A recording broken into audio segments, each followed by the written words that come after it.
ಭಾರತೀಯ ಸಾಂಸ್ಕೃತಿಕ ಕೇಂದ್ರದ ಸಕ್ರಿಯ ಸಂಸ್ಥೆಗಳಲ್ಲಿ ಒಂದಾದ ಸಾಮಾಜಿಕ ಸಾಂಸ್ಕೃತಿಕ ಸಂಸ್ಥೆ ಕರ್ನಾಟಕ ಸಂಘ ಕತಾರ್ನ 2024-25ನೇ ಸಾಲಿನ ಆಡಳಿತ ಮಂಡಳಿಯು ಅಸ್ತಿತ್ವಕ್ಕೆ ಬಂದಿದೆ.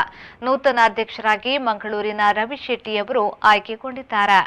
ಭಾರತೀಯ ಸಾಂಸ್ಕೃತಿಕ ಕೇಂದ್ರಗಳಲ್ಲಿ ನಡೆದ ವಾರ್ಷಿಕ ಸಭೆಯಲ್ಲಿ ಸಂಘದ ಸದಸ್ಯರ ಉಪಸ್ಥಿತಿಯಲ್ಲಿ ಕರ್ನಾಟಕ ಸಂಘ ಕತಾರ್ನ 14ನೇ ಅಧ್ಯಕ್ಷರಾಗಿ ಮೂಡಂಬೇಲು ರವಿ ಶೆಟ್ಟಿಯವರನ್ನು ಸಾಂಸ್ಕೃತಿಕ ಸಂಕೇತವಾದ ಮೈಸೂರು ಪೇಟ ತೊಡಿಸುವ ಮೂಲಕ ಅವಿರೋಧವಾಗಿ ಆಯ್ಕೆ ಮಾಡಲಾಯಿತು.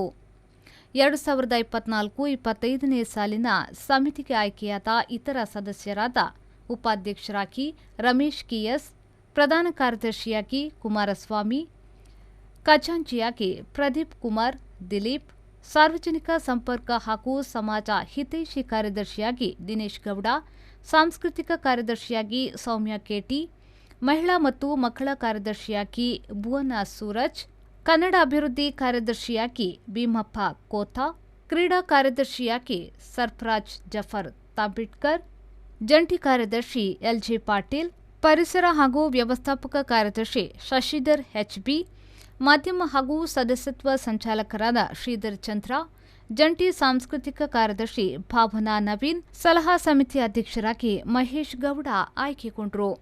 ಬೆಳ್ಳಿ ಹಬ್ಬ ಆಚರಣೆಗೆ ಸಿದ್ಧತೆ ನಡೆಸುತ್ತಿರುವ ನೂತನ ಆಡಳಿತ ಮಂಡಳಿಯು ಪರಿಸರ ಸಂರಕ್ಷಣೆ, ರಕ್ತದಾನ ಶಿಬಿರ, ಮಹಿಳಾ ಮತ್ತು ಮಕ್ಕಳ ಪ್ರತಿಭಾನ್ವೇಷಣೆ, ಕನ್ನಡ ರಾಜ್ಯೋತ್ಸವ, ವಿವಿಧ ಕ್ರೀಡಾ ಪಂದ್ಯಾವಳಿಗಳು, ಹಬ್ಬಗಳ ಆಚರಣೆ, ಮಹಿಳೆಯರಿಗೆ ಹಾಗೂ ಮಕ್ಕಳಿಗೆ ವೈದ್ಯಕೀಯ ಶಿಬಿರ, ಕವಿಗೋಷ್ಠಿ ಹೀಗೆ ಹಲವಾರು ಕಾರ್ಯಕ್ರಮಗಳನ್ನು ತಮ್ಮ ಕಾರ್ಯಕಾರಿ ಅವಧಿಯಲ್ಲಿ ವಿಜೃಂಭಣೆಯಿಂದ ಹಮ್ಮಿಕೊಳ್ಳಲು ತಯಾರಿ ನಡೆಸುತ್ತಿದೆ. ನಿಕಟಪೂರ್ವ ಅಧ್ಯಕ್ಷರಾದ ಮಹೇಶ್ ಗೌಡ ಅವರು 2022-23ರ ಸಮಿತಿಯ ಅಧಿಕಾರಾವಧಿಯಲ್ಲಿ ನೀಡಿದ ಬೆಂಬಲಕ್ಕಾಗಿ ಸಂಘದ ಎಲ್ಲ ಸದಸ್ಯರಿಗೆ, ಪದಾಧಿಕಾರಿಗಳಿಗೆ ಧನ್ಯವಾದವನ್ನು ಅರ್ಪಿಸಿದರು. ರವಿಶೆಟ್ಟಿ ನೇತೃತ್ವದ ಹೊಸ ಸಮಿತಿಗೆ ತಮ್ಮ ಬೆಂಬಲವನ್ನು ಸೂಚಿಸಿದರು.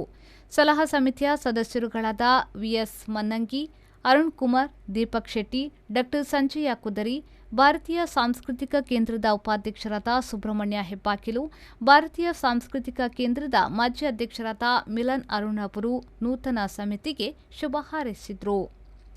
ನಿತೀಶ್ ದೊಡ್ಡಣ್ಣಗುಡ್ಡೆ, ವಿ4 ನ್ಯೂಸ್, ದೋಹಾ, ಕತಾರ್.